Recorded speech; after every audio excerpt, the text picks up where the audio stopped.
urjiinii Beeruutii fi Tarsees wangeela gooftaa keenyaaf amanamaa kan ta'e wareegamaan qulqulluu Giyoorgis Ebla 23 waggaa isaa 27ffaatti wareegamummaadhaan boqote. Raajii Isaayyaas boqonnaa 56 lakkoofsa 5 irratti ani mana qulqullummaa koo keessatti maqaa bara baraa hin banne isaaniif nan kenna akkuma jedhu qulqulluun Giyoorgis erga wareegamee boqotee booda barattoonni isaa doonitti fe'anii gara biyya iddoo dhaloota isaa Lidaatti fidan.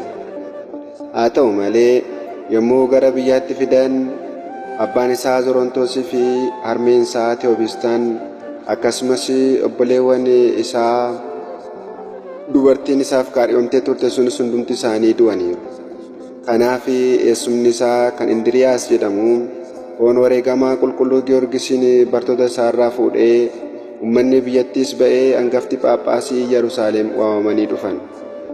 Mana kiristaanas maqaa isaatiin ijaaraniif foon isaas achi keessa boqochiisan. Manni qulqullummaa isaas kan kabajame Sadaasa 7 yaadatama. Wareegamaan qulqulluu Giyoorgis manneen kiristaanaa Ortodoksii Orientaalii fi Ortodoksii Bahaatti hedduu kabajama. ሰላም ለከ ሰርዌ ሰማዕታት አእላፍ ዘሞገሰ ስምከ በጽሐ መንገለ ኩሉ አጽናፍ በቅድመ ፀሐይ ብሩህ ዘኢየዐርብ ለዘልፍ ሕማሜ ዝሩ ነሲአከ ወፀዊረከ በአፍ ጊዮርጊስ ቀሊለ ክንፍ ከራዲዮን ኦፍ galanni waaqayyoof haa ta'u.